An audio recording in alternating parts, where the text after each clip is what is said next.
سلام دوستان، این اولین قسمت از مجموعه ویدیوی سیاه رنگیه. ممنون که این همه به خاطرش منتظر بودید. توی این ویدیو میخوام در مورد پایه‌ای ترین موضوع یعنی خودشناسی صحبت کنم. چرا بهش میگم پایه‌ای ترین؟ چون این موضوع زیربنای تمام موضوعات دیگه‌ایه که اینجا و توی اغلب مطالب معنوی مطرح میشه. یعنی ما اول باید یه شناختی از خودمون که نزدیکترین پدیده به خودمونه داشته باشیم تا بتونیم به یه ادراکی از جهان بیرون برسیم. بدیهیه که اولین جایی که دنبال جواب سوالامون میگردیم جهان بیرونه. شاید بشه گفت حتی منشأ سوالات ما هم همین جهان بیرونه. زندگی چیزیه که به نظر میرسه ما یهو توش واقع شده باشیم. یعنی یه روزی، یه لحظه، یه جایی یهو به خودمون اومدیم و دیدیم که یه سری تصاویر داریم میبینیم. بعد کم کم این تصاویر از حالت گنگ در میاد، چون ما کم کم از حیرت خارج میشیم و میفهمیم که این تصویر در واقع مادره، این تصویر یک درخته، این تصویر پدره و غیره. اینجا کم کم با زبان، کلمات و معنا آشنا میشیم و تعاریف ذهنی توی مغزمون شکل میگیره که اسمش رو شناخت میذاریم. منم مثل همه آدما توی دنیا دنبال جواب سوالا میگشتم. سوالاتی مثل این زندگی چیه؟ من کیم؟ و از همه محبوب تر برام سوال حقیقت چیه بود. توی این سفر اکتشافی در جستجوی حقیقت فراز و نشیب‌های زیادی واسه من پیش اومد. دنیای بیرون طبیعت منو سرکوب کرده بود و من سالها دچار افسردگی بودم، تا اینکه توی تاریک ترین و پوچ ترین نقطه زندگیم تصمیم گرفتم حتی افسرده بودن و غمگین بودن رو هم رها کنم، چون حتی دیگه توی اون هم نکته‌ای نمیدیدم و اونو یه تلاش دیگه میدونستم واسه تغییر زندگی که ادعا می‌کردم علاقه‌ای بهش ندارم. توی این رها کردن با پدیده‌های جدیدی آشنا شدم، با اطلاعات جدید، مطالبی که انگار بذر آگاهی که سالها پیش در اونم کاشته شده بود رو رشد میداد. توی اون دوره من نمیدونستم دارم دنبال چی میگردم یا اصلا دنبال چیزی میگردم یا نه. فقط از زندگی عادی خسته بودم و دنبال مسائل عجیب میگشتم. از خوندن در مورد اتفاقات فراتبیعی که مشخص نبود کدومش واقعی و کدومش ساختگی گرفته تا اطلاعاتی در مورد فیزیک کوانتوم، مهندسی جامعه، روانشناسی و غیره. اینجا بود که همزمان از چند منبع متفاوت اطلاعاتی در مورد یک موضوع واحد به من رسید و اون موضوع ارتباط تمام عناصر هستی با هم دیگه بود. فیزیک کوانتوم میگفت تمام چیزایی که وجود دارن در واقع از ذرات کوچکتری تشکیل شدن. مثلا یک انسان از سلول درست شده، سلول اون از اتم درست شده و در نهایت اتم‌های بدن از کوانتوم که کوچکترین واحد سازنده جسمه تشکیل شده. فهمیدم تمام چیزهای دیگه، حتی آب، خاک و هوا هم از این قاعده مستثنا نیستن و همشون از این ذرات بنیادین تشکیل شدن. داستان همون ریسمان قرمزی که چینی‌های قدیم میگفتن تمام انسان‌ها و همه چیز رو به هم متصل می‌کنه. توی همون دوره یه فیلم به اسم پی ساخته آرونوفسکی سر راهم قرار گرفت که تلنگرهای عمیقی به من زد. سعی میکنم فیلم رو لو ندم، اما به طور خلاصه به این نظم ریاضی واحد در زیرلایه جهان فیزیکی اشاره میکرد و نظر منو به عدد پی جلب کرد. عدد پی و دنباله فیبوناچی در همه جای طبیعت به چشم میخوره. از گل آفتابگردون گرفته تا شکل یه حلزون و یه گرداب. گلبرگ‌های گل‌ها و شاخه‌های درخت‌ها به صورت تصادفی رشد نمی‌کنه. اونا توی یه الگو رشد می‌کنن. الگویی که باعث میشه بتونن با قرار گرفتن در مناسب‌ترین موقعیت بیشترین نور رو دریافت کنن. این هندسه توی طبیعت به وفور دیده میشه. هندسه‌ای که هندسه‌دان‌ها اسمش رو هندسه مقدس گذاشتن.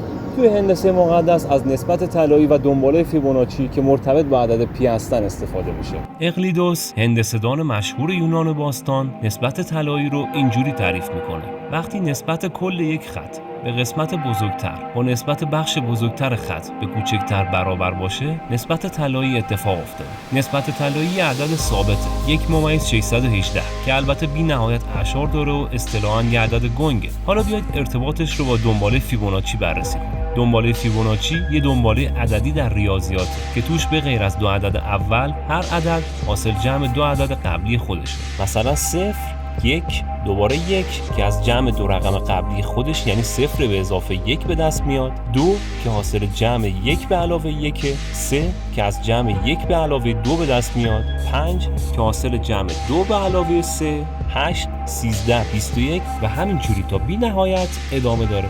حالا جالبی داستان اینجاست که اگه هر کدوم از این عددها رو به عدد قبلی خودش تقسیم کنیم به یه عددی نزدیک به نسبت طلایی میرسه. مثلا 21 تقسیم بر 13 میشه 1/615. 13 تقسیم بر 8 میشه 1/625 و غیره. به نظر میرسه این رشته از اعداد مدام داره به عدد طلایی نزدیک میشه، به صورتی که اگه عدد 40 این رشته رو به عدد قبلیش تقسیم کنیم با تقریب 14 رقم اعشار نسبت طلایی رو نشون میده. حالا بیا چند جا از طبیعت که نسبت نسبت طلایی و دنباله فیبوناچی به چشم میخوره رو ببینید. مثلا اگه تعداد مارپیچ‌های به کار رفته توی دونه‌های گل آفتابگردون رو بشمونید، همیشه به یکی از اعداد دنباله فیبوناچی میرسید. همچنین الگوریتم این مارپیچ‌ها در کلم، کاهو و آناناس هم به راحتی قابل دیدنه. اگه روند رشد یک درخت و شاخ و برگش رو به صورت طولانی مدت بررسی کنید، می‌بینید که یه دنباله فیبوناچی تشکیل میده. اگه تعداد گلبرگ‌های یک گل رو بشمارید، اغلب به یه عدد از دنباله فیبوناچی میرسید. نمونه بارزش گل رز.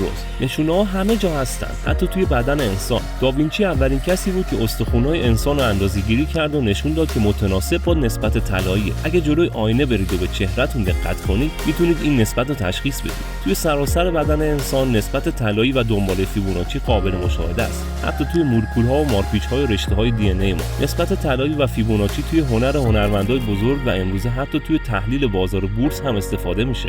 بدن ما، چهره حیوانات و بسیاری از فرم‌های حیات توی این الگوی تکرار شونده فرکتالی شکل میگیرن و رشد میکنن. واسه همین به این الگو گل حیات هم میگن. نسبت طلایی و هندسه مقدس توی آثار خیلی از هنرمندا دیده میشه. مثلا معمارهای قدیمی ایران از این هندسه واسه ایجاد آثار فوق‌العاده‌شون استفاده میکردن، یا موسیقیدان‌های افسانه‌ای مثل موزارت ازش توی نوشتن موسیقی‌هاشون کمک میگرفتن. به نظر میرسه اغلب هنرمندایی که اسمشون موندگار شده به این مسئله آگاه بودن و اون رو توی کاراشون بروز میدن، یا شاید به صورت فی‌البداهه و خود به خود این الگو توی کاراشون شکل میگرفت. این باعث شد من به این فکر کنم آیا این اتفاقیه که دقیقاً افرادی که توی کارشون استاد هستن این الگو توی کارشون دیده میشه؟ آیا این اتفاقیه که بچه‌ها دوست دارن دور خودشون چرخ بزنن، یا رقصنده‌های سمو توی رقصشون دقیقاً یه الگو مثل فیبوناچی تولید میکنن که دیدنش واسه ما اینقدر اوج دهنده است؟ یا اینکه یه چیزی درون من هست که این الگو رو میشناسه و واسه همینه که اینقدر واسش جذاب و مرموزه؟ این بار شروع کردم به فکر کردن و تحقیق در مورد خودم. آیا این الگو توی منم هست؟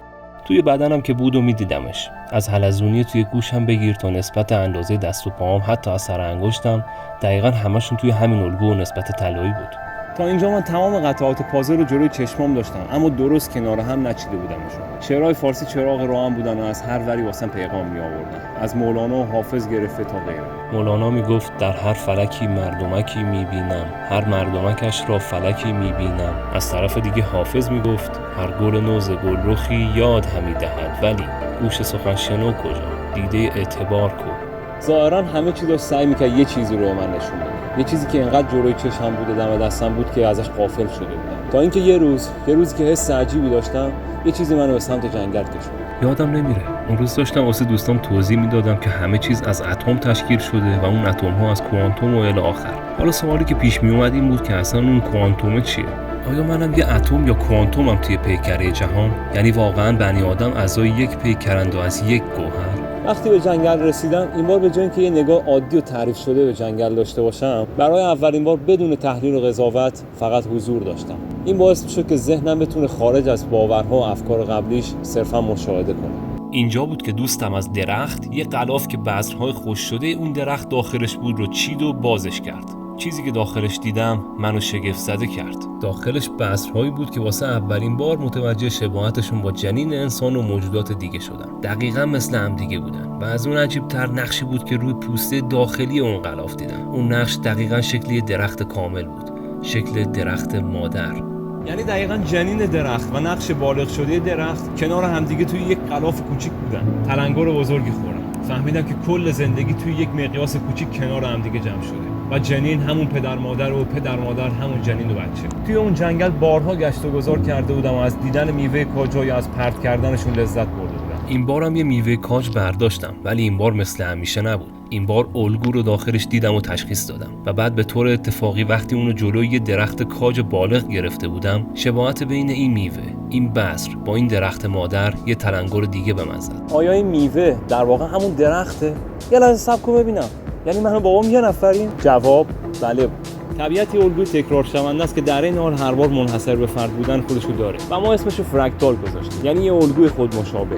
اگه بخوام واسهتون یه مثال ساده بزنم، بیرون اومدن بچه از دل مادر. انسان دقیقاً یه چیز مشابه با خودشو تولید میکنه. شاخ و برگ درخت‌ها، اونا هم دقیقاً از الگوهای خود مشابه یا فرکتال ها پیروی میکنن، چون این در واقع توی باطن همه موجودات مشترکه. هندسه مقدس حتی توی اتم ها و کوارک ها و کهکشان ها هم دیده میشه. آیا این به این معناست که همه چیز در باطن یک چیزه؟ همه چیز از یک چیز تشکیل شده و ما همه یکیم. حالا سوالی که پیش میاد اینه که اون چیز چیه. اگه این ویدیو رو دوست داشتی دنبال اطلاعات بیشتری پیج سیاه‌رنگی رو توی اینستاگرام و یوتیوب دنبال کن.